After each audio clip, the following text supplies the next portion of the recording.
अंदर का भूख, प्यास, घृणा, प्रेम, गुस्सा, ये सब कौन कराएगा? हाइपोथैलेमस। समझ में आया? तो ये बहुत ही खतरनाक ग्रंथि है। कौन? हाइपोथैलेमस।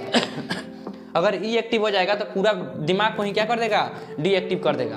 समझ में आया? तो अगर आपको भूख लग गया तो आपका हाइपोथैलेमस क्या हो जाएगा? बौखला जाएगा। समझ में आया? और उसके बाद से आपको कोनो चीज़ में मन नहीं लगेगा। फिर जहाँ भूख लगा फिर अब कोनो चीज़ में मन नहीं लगेगा। इसीलिए कहा जाता है भूखे पेट भजन ना होए। सुने नहीं कराता है प्रेम, यही कराता है गुस्सा। समझ में आया? प्रेम वाला भी देखिएगा एक से एक मजनू होता है, उसका हाइपोथैलेमस एक्टिव हो जाएगा, फिर उसको कोनो मतलब नहीं है, समुंदर लांग के चल जाएगी। सब देखिए लड़की गाना गाती है, 7 समुंदर पार में तेरे पीछे पीछे आ गई। उसका हाइपोथैलेमस कुछ ज्यादा ही एक्टिव हो गया है। तो यहीं से क्या होता है? निकला रहता है। तो डॉक्टर देखिएगा आप ऑपरेशन वगैरह करता है तो आदमी को बेहोश नहीं करता है। समझ में आया? यहाँ गर्दनवा पे क्या करता है? सुई लगा देगा, एक हैजा से पीछे से क्या कर देगा? 2 सुई लगा देगा और यहाँ से स्पाइनल कॉर्ड का कनेक्शन ही टूट देगा। और बताइए शरीर में कुछ करेगा तो क्या आपके दिमाग को पता चलेगा? नहीं। आप टुकुर ताक रहे हैं, आप ही के सामने आपको पेट चीरा मार दिया, लड़का निकाल के दिखा रहा है, देखो तुम्हारा बबुआ हुआ है, खिलाओ। समझ में आया? तुम्हारा हाथ पैर कुछ नहीं काम करेगा। जय हिंद। चलिए, कल आपका क्या शुरू हुआ था? ब्रेन। समझ में आया? ब्रेन चैप्टर में आपको बताया थे कि हमारा जो दिमाग है, दिमाग का कितना हिस्सा होता है? 3 हिस्सा होता है। जो दिमाग होता है ब्रेन, समझ में आया? इसको मस्तिष्क बोला जाता है। समझ में आया? इसका कितना हिस्सा होता है? 3 हिस्सा होता है। कितना हिस्सा? 3 हिस्सा। पहला हो जाएगा अग्र मस्तिष्क। कैसा हो जाएगा? अग्र। उसके बाद से मध्य और उसके बाद से पश्च, यानी पीछे वाला। कौन वाला? पीछे वाला। अग्र, मध्य और पश्च। कितना हिस्सा है?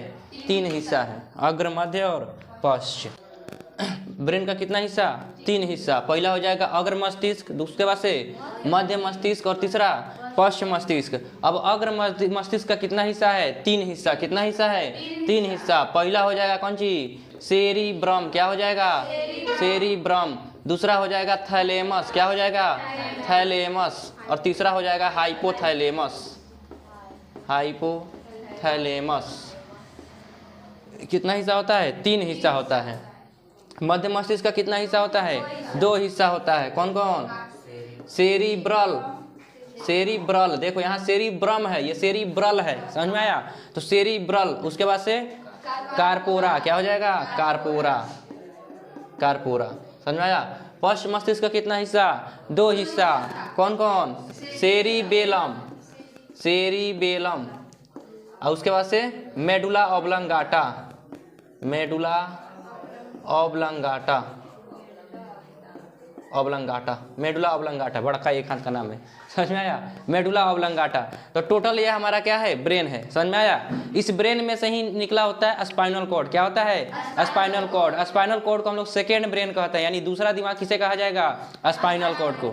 समझ में आया? अभी स्पाइनल कॉर्ड के बारे में आपको नहीं पढ़ा है, अभी पढ़ाएंगे इसी में। ठीक है? यहाँ आप देखिए, ये हमारा क्या है? ब्रेन है। क्या है? ब्रेन। ब्रेन को देखिएगा तो 2 भाग में बटा हुआ है, एगो इधर है और एगो इधर, बीचों में देखिए चीरा मारल है। समझ में आया? वो ब्रेन हमारा ऐसे क्या होता है? ऐसे 2 भाग में बटा होता है, एक इस तरफ और एक इस तरफ। समझ में आया? 2 भाग में क्या होता है? बटा होता है। ये आपका रियल वाला ब्रेन है, किसी का ब्रेन निकाल कर रख दिया गया है। समझ में आया? फोटो खिंचाया सब। समझ में आया? तो ये क्या है? ब्रेन। ब्रेन से जो झोजे नस निकला होता है, इसी नस को हम लोग क्या कहते हैं? Spinal cord. क्या कहते हैं? Spinal cord. समझ में आया? हिंदी में कहते हैं मेरू रज्जू। क्या कहते हैं? मेरू रज्जू। समझ में आया? रज्जू मतलब होता है रस्सी। समझ में आया? मेरू रज्जू। क्या कहते हैं? मेरू रज्जू। अभी इसके बारे में बताएंगे। समझ में आया? ये हम लोग का क्या हो गया? दिमाग हो गया, खोपड़ी हो गया। समझ में आया? पहले तो ये खोपड़ी हो गया। खोपड़िया कैसे होता है? सबसे पहले इसको अगर सोचिए दिमाग तक पहुंचना है तो सबसे पहले तो इस पर बाल हटाना पड़ेगा। समझ में? जब बाल हट जाएगा तो थोड़ा सा चमड़ा का परत आएगा, वो हटेगा, फिर मांस का परत आएगा, वो हटेगा। उसके बाद से देखिए खोपड़िया आएगा। दिखाई दे रहा है? क्रेनियम नामक 8 गो हड्डी इस दिमाग का क्या करता है? रक्षा करता है। ये बहुत ही मजबूत हड्डी होता है। समझ में आया? और उसके बाद से इसके अंदर जाइएगा तो द्रव मिलेगा। क्या मिलेगा? द्रव मिलेगा। द्रव का नाम बताइए। देखिए हड्डी, सबसे पहले आपको क्या मिलेगा? हड्डी। हड्डी के जो बीच में एक मिलेगा, उसका द्रव का नाम क्या है? सेरिब्रो स्पाइनल द्रव। सेरिब्रो स्पाइनल द्रव। स्पाइनल द्रव। सेरिब्रो स्पाइनल द्रव। क्या नाम है? सेरिब्रो स्पाइनल द्रव। सेरिब्रो स्पाइनल द्रव। सेरिब्रो स्पाइनल द्रव। क्या नाम है? सेरिब्रो स्पाइनल द्रव। उसके बाद से जाइएगा तो ब्रेन का क्या मिलेगा? एक पतला सा झिल्ली मिलेगा मेनिंजोइड नाम का। उसके अंदर ब्रेन हमारा क्या है? पैक है। और ये ब्रेन कितने प्रकार के हैं? 3 भाग में इसको क्या कर दिया गया है? बांट दिया गया है। समझ में आया? ब्रेन को कितने भाग में बांटा गया है? 3 भाग में। सबसे बड़का जो झोजे यहाँ पे दिखाई दे रहा है, दिखाई दे रहा है यहाँ पे पूरा एकदम झोजे, इसको कहेंगे अग्र मस्तिष्क। क्या कहेंगे? अग्र मस्तिष्क। पूरा जो दिमाग होता है, पूरा खोपड़ी का 66% कौन होता है? अग्र मस्तिष्क रहता है। पूरा खोपड़ी का 66% क्या होता है, अग्र मस्तिष्क रहता है। दिखाई दे रहा है अग्र मस्तिष्क। उसके बाद से होता है कौन सा, पश्चिम मस्तिष्क। कौन होता है, मध्य मस्तिष्क। उसके बाद से पश्चिम मस्तिष्क। मध्य मस्तिष्क देखिए ये बीच वाला जो है, बीच वाला यहाँ पे छोटा सा हिस्सा, इसे हम लोग क्या कहेंगे, मध्य मस्तिष्क। क्या कहेंगे, मध्य मस्तिष्क। तो बीच में एकदम छोटा सा हिस्सा, इसको क्या कहा जाएगा, मध्य मस्तिष्क। अब उसके बाद देखिए पिछवा जो यहाँ पे निकला हुआ है, इस पीछे वाले को हम लोग क्या कहेंगे, पश्चिम मस्तिष्क। क्या कहेंगे, पश्चिम मस्तिष्क। अब इसको देखिएगा, ब्रेन का 66% हिस्सा कौन होता है, अग्र मस्तिष्क। और उसका 66% हिस्सा कौन होता है, सेरिब्रम। कौन होता है, सेरिब्रम। तो पूछेगा ब्रेन का सबसे बड़ा हिस्सा कौन होता है, अग्र मस्तिष्क। अगर अग्र मस्तिष्क ऑप्शन में ना रहे तो कौन हो जाएगा, सेरिब्रम। समझ में, क्योंकि पूरा ब्रेन का 66% और उसका 66% कौन है, सेरिब्रम है। समझ में आया। बाकी थैलेमस और हाइपोथैलेमस ये लोग ग्रंथि हैं, बहुत छोटा छोटा ग्रंथि है। समझ में आया, छोटा छोटा एकदम ग्रंथि है जो कहाँ रहता है, ब्रेन में। यही जो क्या है, अग्र मस्तिष्क है, अग्र मस्तिष्क में ही क्या होता है, रहता है कौन, थैलेमस और हाइपोथैलेमस। समझ में आया। अब सेरिब्रम के बारे में बताए हैं, ये क्या करता है, याददाश्त का काम करता है, बुद्धि, चतुराई, सोचना समझना। समझ में आया, ये सब कौन करता है, सेरिब्रम करता है। हमारा मेमोरी का काम कौन करेगा, सेरिब्रम करेगा। समझ में आया। उसके बाद होता है थैलेमस, बाहर से चोट लगना। समझ में आया, बाहर से क्या करना, मच्छर काटना, चिकोटी काटना, बाहर से ठंडा, धूप, गर्मी, पसीना, ये सब, धूप और गर्मी ये सब कौन कराता है, थैलेमस। समझ में आया। तो बाहरी टेम्परेचर का ज्ञान कराना, बाहरी चीज़ों का आभास कराना, ये कौन कराता है, थैलेमस कराता है। समझ में आया। जैसे अगर किसी को मच्छर काट रहा है, समझ में आया, तो थैलेमस को पता चलेगा, थैलेमस ले जाएगा सेरिब्रम के पास, देखो तो कैसा क्या हो रहा है, चुभन हो रहा है। तो सेरिब्रम का हमको पता है वो कैसा सब चुभन है, मच्छर काट रहा है, मारो उसको। समझ में आया। तो वो क्या करेगा, तुरंत सेरिब्रम जो है, वो अगर बायां हाथ पे काट रहा है तो दाहिना हाथ को आदेश देगा, मारो उसको। मारेंगे जैसे चपाक से, समझा, मच्छर उड़ के भाग जाएगा। आपको क्या लगा, मर जाएगा, उठ के क्या हो जाएगा, भाग जाएगा। मच्छर नहीं। समझ में आया। अब यहाँ देखिए हाइपोथैलेमस, उसके बाद से कौन होता है, हाइपोथैलेमस। बाहरी ज्ञान कौन कराएगा, थैलेमस। और आंतरिक ज्ञान कौन कराएगा, आंतरिक मतलब होता है अंदर का। कौन सी होता है, अंदर का भूख, प्यास, घृणा, प्रेम, गुस्सा, ये सब कौन कराएगा, हाइपोथैलेमस। समझ में आया। अगर अंदर देखिए हाइपोथैलेमस जो होता है, ये सभी अगर ये एक्टिव हो गया तो सभी दिमाग को क्या कर देगा, डिसबैलेंस कर देगा, सबको डिसएक्टिव कर देगा। समझ में आया। तो ये बहुत ही खतरनाक ग्रंथि है कौन, हाइपोथैलेमस। अगर ये एक्टिव हो जाएगा तो पूरा दिमाग को ही क्या कर देगा, डीएक्टिव कर देगा। समझ में आया। तो अगर आपको भूख लग गया तो आपका हाइपोथैलेमस क्या हो जाएगा, बौखला जाएगा। समझ में आया। और उसके बाद से आपको कोनो चीज़ में मन नहीं लगेगा, फिर जहाँ भूख लगा फिर अब कोनो चीज़ में मन नहीं लगेगा। इसीलिए कहा जाता है भूखे पेट भजन ना होए। सुने कि नहीं। यानी कि अगर भूख लग गया तो आपका कौन सी एक्टिव हो गया है, हाइपोथैलेमस। और ये एक्टिव हो गया मतलब पूरा दिमाग का पूरा इन्हें पूरा केमिकल ढांचा बिगाड़ कर रख देगा। फिर आपको किसी चीज़ में मन नहीं लगेगा, ना पढ़ाई में मन लगेगा, ना कोनो चीज़ में मन लगेगा, ना फिल्म देखने में। पहले खाना खाओ, उसके बाद से सब चीज़ में फिर मन लगने लगेगा। समझ में आया। तो हाइपोथैलेमस अगर क्या हो जाएगा, डीएक्टिव हो जाएगा, मतलब एक्टिव हो जाएगा, तो इस सभी को क्या कर देगा, डीएक्टिव कर देगा। समझ में आया। यही कराता है प्रेम, यही कराता है गुस्सा। समझ में आया। प्रेम वाला में देखिएगा एक से एक मजनू होता है, उसका हाइपोथैलेमस एक्टिव हो जाएगा, फिर उसको कोनो मतलब नहीं है, समुंदर लांग के चल जाएगी। सब देखिए लड़की गाना गाती है, 7 समुंदर पार में तेरे पीछे पीछे आ गई। उसका हाइपोथैलेमस कुछ ज्यादा ही एक्टिव हो गया है। समझ में आया। 7 समुंदर 4 गो हिले, पता ना कहाँ से 7 समुंदर लांग दी। अपने घर से 2-4 नाला नाली निकाली होगी। उसका हाइपोथैलेमस कुछ ज्यादा ही क्या हो गया है, एक्टिव हो गया है। ये सब बकवास होता है। समझ में आया, कुछ नहीं होता है। तो ये क्या होता है, हाइपोथैलेमस। तो ये गुस्सा, प्रेम, अंदर से भूख प्यास, अगर अंदर पेट गौड़ी हो रहा है तो कौन कर दिखाएगा, हाइपोथैलेमस। शरीर के अंदर कुछ भी देखिएगा, शरीर के अंदर अगर शरीर के अंदर अगर गर्मी हो रहा है तो क्या करेगा, पसीना बाहर निकाल देगा। और अगर पसीना अगर क्या हो रहा है, ठंडी लग रहा है तो पेशाब क्या करेगा, पेशाब के रूप में क्या कर देगा, बाहर निकाल देगा। गर्मी के दिन में देखिएगा बहुत ज़्यादा क्या होता है, पसीना होता है, तो पेशाब कम लगता है, क्योंकि शरीर का पानी जो पसीना के माध्यम से क्या निकल गया, बाहर निकल गया। लेकिन ठंडी के दिन में पसीना निकाल नहीं सकता है, तो क्या निकाल देगा, पेशाब। तो ठंडी के दिन में पेशाब बहुत ज़्यादा लगता है। तो ये सब किसका काम है, हाइपोथैलेमस का। किसका काम है, हाइपोथैलेमस का। उसके बाद से मध्य मस्तिष्क। मध्य मस्तिष्क का कितना हिस्सा, 2 हिस्सा, कार्पोरा और सेरिब्रल। सेरिब्रल से ही हमारा स्पाइनल कॉर्ड क्या होता है, जुड़ा रहता है। स्पाइनल कॉर्ड समझ में आया। हमारे स्पाइनल कॉर्ड किससे जुड़ा रहता है, सेरिब्रल से। समझ में आया। ये जो स्पाइनल कॉर्ड यहाँ से देखिए वो नस जाकर ऊपर जुड़ा हुआ है, इधर से एक नस जाकर देखिए जुड़ा हुआ है। तो ये मिडल ब्रेन का जो स्पाइनल क्या है, सेरिब्रल, उसी में जाकर क्या हुआ है, जुड़ा हुआ है। समझ में आया। तो इसी से हमारा क्या जुड़ा रहता है, स्पाइनल कॉर्ड। इसे हम लोग सेकेंड ब्रेन कहते हैं, दूसरा ब्रेन। पहला दिमाग तो हमारा ये हो गया, और दूसरा ब्रेन इस स्पाइनल कॉर्ड को कहते हैं, जिसमें से एक नस निकला है, यहाँ झोजे यहाँ आपको आया होगा। देखिए पूरा शरीर में यहाँ कमर तक आया रहता है, और कमर के बाद से पूरा शरीर में इसमें से नस निकल के क्या हो गया रहता है, फैल गया रहता है। कोई दिक्कत? तो इसे हम लोग क्या कहेंगे? Spinal cord. क्या कहेंगे? Spinal cord. तो यह स्पाइनल कॉर्ड क्या होता है? कोई दिक्कत है इसमें? ये आकर कहाँ जुड़ा रहता है? सेरिब्रल में आकर क्या होता है? जुड़ा रहता है। उसके बाद होता है कार्पोरा। क्या होता है? कार्पोरा। ये किसका हिस्सा है? मध्य मस्तिष्क का। मध्य मस्तिष्क में कौन होता है? कार्पोरा। कार्पोरा देखने और सुनने में मदद करता है। किसमें? देखने और सुनने में मदद करता है। समझ में आया? यानी अगर किसी का कार्पोरा एक क्या हो गया? डिसेक्टिव हो गया, यानी कार्पोरा में कोई दिक्कत है, तो आपको 10 बार उसको चिल्लाइएगा तो एक बार ताकेगा। बुला रहे हैं क्या? कुछ कह रहे हैं? समझ में आया? 10 बार बुलाइएगा तो एक बार ताकेगा। समझ में आया? और देखने में एकदम आंख फाड़ फाड़ के देखेगा, कौन है जी? कुत्ता है कि बिलार है? अरे ये तो ना कुत्ता लग रहा है, ना एक आदमी लग रहा है जी। कहाँ का आदमी हो? समझ में आया? मैंने देखने में उसको क्या हो जाएगा? गड़बड़ी हो जाएगा। चश्मा पहन के देखेगा फिर भी नहीं पहचान पाएगा। समझ में आया? देखने और सुनने में क्या हो जाएगा? गड़बड़ी हो जाएगा। किसी का कार्पोरा गड़बड़ हो गया तो कोई दिक्कत है? तो ये कार्पोरा क्या करता है? देखने और सुनने में मदद करता है। कोई दिक्कत? उसके बाद से हो जाएगा पश्च मस्तिष्क। पश्च मस्तिष्क में कौन आता है? सेरिबेलम और मेडुला ऑब्लंगाटा। सेरिबेलम बैलेंस बनाने का कार्य करता है। समझ में आया? जैसे हम इस तरह से एकदम आराम से क्या है? खड़े हैं, तो इसका मतलब हम क्या, हमारा शरीर क्या कर रहा है? बैलेंस बनाया हुआ है। इसमें हमारा सेरिबेलम क्या है? ठीक है। समझ में आया? लेकिन बच्चा, छोटका बच्चा को देखिएगा, उठाइएगा, बबुआ खड़ा हो जाओ, तीना हो जाओ तो गिरेगा फटाक से। समझ में आया? काहे? क्योंकि उसका मेडुला जो क्या है? सेरिबेलम है। सेरिबेलम अभी क्या हुआ है? स्थिर नहीं हुआ है।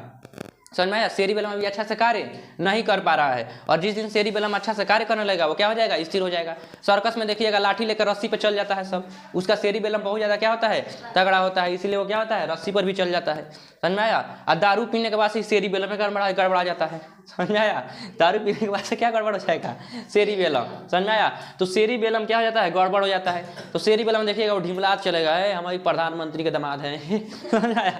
एकदम दारू पी के वो अपने आप को प्रधानमंत्री का दादा समझने लगता है। तो सेरिबेलम क्या करता है? बैलेंस बनाने का कार्य करता है। ठीक है?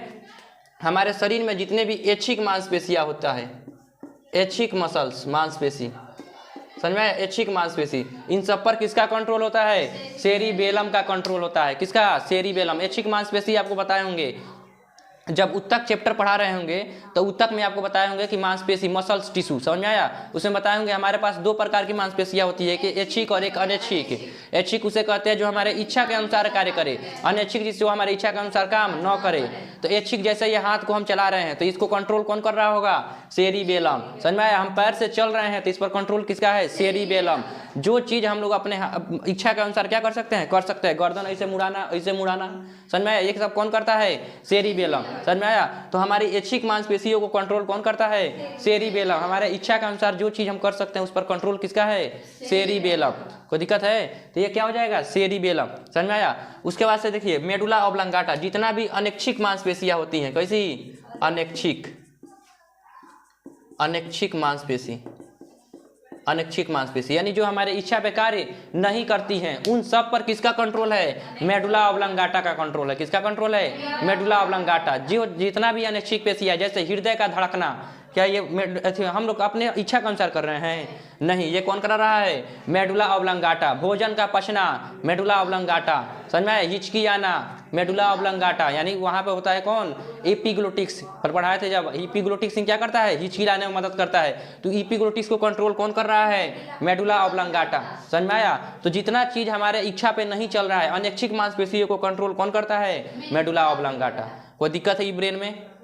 अब हम लोग पढ़ते हैं किसके बारे में? स्पाइनल कॉर्ड के बारे में। किसके बारे में? स्पाइनल कॉर्ड के बारे में। स्पाइनल कॉर्ड क्या होता है? जो मध्य मस्तिष्क होता है उसमें होता है एक सेरिब्रल। क्या होता है?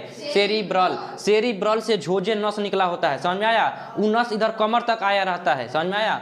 बताइए, पहले ब्रेन में जो भी क्या आता है? सूचना, जो भी सूचना आता है, ये सूचना आता कैसे? पहले हमको ये बताइए। क्योंकि ब्रेन किस ऊतक से मिलकर बना हुआ है? तंत्रिका ऊतक। और तंत्रिका ऊतक किस कोशिका से मिलकर बना हुआ है? तंत्रिका कोशिका। तो सूचना लेकर कौन आता है? तंत्रिका कोशिका। कौन लेकर आता है? तंत्रिका कोशिका। तो ब्रेन बहुत सारी तंत्रिका कोशिकाओं से मिलकर क्या हुआ है? बना हुआ है। समझ में आया? ब्रेन बहुत सारी क्या हुआ है? तंत्रिका कोशिकाओं से मिलकर क्या हुआ है? बना हुआ है। यहाँ आप देखिए, ये कौन बकलोलिया का कोनो ब्रेन है? दिखाई दिया? तो ये ब्रेन बहुत सारी क्या हुआ है? तंत्रिका कोशिकाओं से मिलकर क्या हुआ है? बना हुआ है। यहाँ पे आप तंत्रिका कोशिका देख सकते हैं। समझ में आया? तंत्रिका कोशिका का फोटो बनाने के लिए आपके एग्जाम में आ जाता है। एकदम सिंपल है। ऐसे एगो, फिर 2 गो, फिर 3 गो, फिर 4 गो, फिर 5 गो।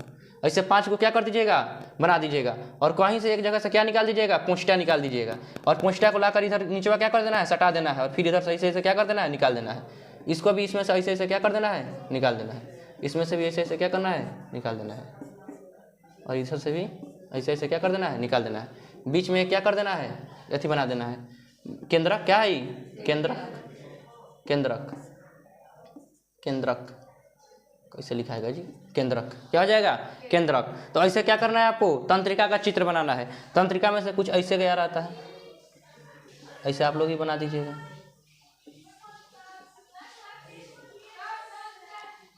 कोई दिक्कत है, इस तरह से बन जाएगा ना। तो एग्जाम में आता है, एग्जाम में जो भी चित्र बनाइएगा किससे बनाना है, पेंसिल से बनाना है। कलम से चित्र बनाइएगा नंबर कट जाएगा।